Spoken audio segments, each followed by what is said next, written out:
il y a 3 causes principales qui te permettent de préserver ta foi. La première des choses, fréquente les mosquées. Au moins, alors je sais qu'il y a des gens qui travaillent, il y a des gens qui ne peuvent pas, il y a des gens qui habitent loin des mosquées, il y a des gens... Mais essaye au mieux de venir au moins une fois par jour à la mosquée. Et je peux vous dire que ça va sûrement changer votre vie si vous n'aviez pas l'habitude de venir une fois au moins par jour à la mosquée. Au moins une fois par jour. Tu travailles, salat al-isha à l'état, ou bien salat al-subh avant d'aller au travail, mais au moins une fois. Pourquoi? Parce que tu viens dans la maison de Dieu. Tu vas te ressourcer dans la maison de Dieu. Il y a des anges, al-malaïka, qui invoquent pour toi. C'est une recharge que tu fais. C'est une bonne piqûre de rappel. Et le prophète, alayhi salam, dans un hadith rapporté par At-Tirmidhi, certains savants l'ont jugé faible, d'autres l'ont jugé Hassan. Il dit: إذا رأيتم الرجل يتعاهد المسجد فاشهدوا له بالإيمان. Si vous voyez une personne qui fréquente les mosquées, qui a l'habitude de venir à la mosquée, attestez qu'il a la foi. Et tu vas voir que ça peut changer ta vie d'un point de vue spirituel si tu fréquentes au moins une fois par jour. Et pour les sœurs, bien sûr c'est plus compliqué souvent pour elles, etc. Ce n'est pas obligatoire pour elles de venir, mais au moins on leur dit le Jumu'ah.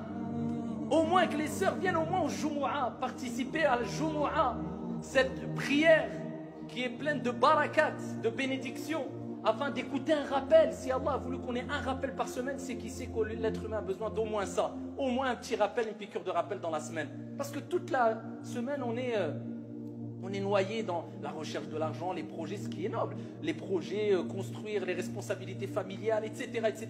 Il faut cette piqûre, il faut se déconnecter un peu. Au moins une fois par semaine. Deuxième des causes, c'est ad-du'a. Le prophète, alayhi salatu wassalam, il nous dit: la foi s'use, s'abîme dans le cœur comme s'abîme le vêtement. Demandez à Allah, fas'alullah an yujaddid al-iman fi qulubikum. Demandez à Allah de renouveler la foi dans vos cœurs. Ça, c'est un des meilleurs remèdes. C'est simple. Tu dis Allahumma jaddid al-iman fi qalbi. Ou en français, oh Allah, renouvelle la foi dans mon cœur. Une fois par jour. Prends ça comme une ordonnance. Minimum. Une fois par jour, tu demandes à Dieu de renouveler la foi dans ton cœur. C'est le prophète alayhi salam qui l'a dit. Allahumma jaddid al-iman fi qalbi. Et cela, on l'avait déjà cité dans des précédents sermons. Et la troisième des choses, qui est simple aussi, c'est dhikrul maut, le rappel de la mort.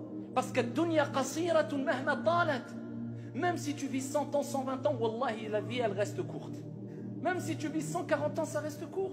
Si tu enlèves ta période de jeunesse, si tu enlèves le nombre d'heures que tu dors, si tu enlèves le nombre d'heures dans ta vie que tu as utilisé pour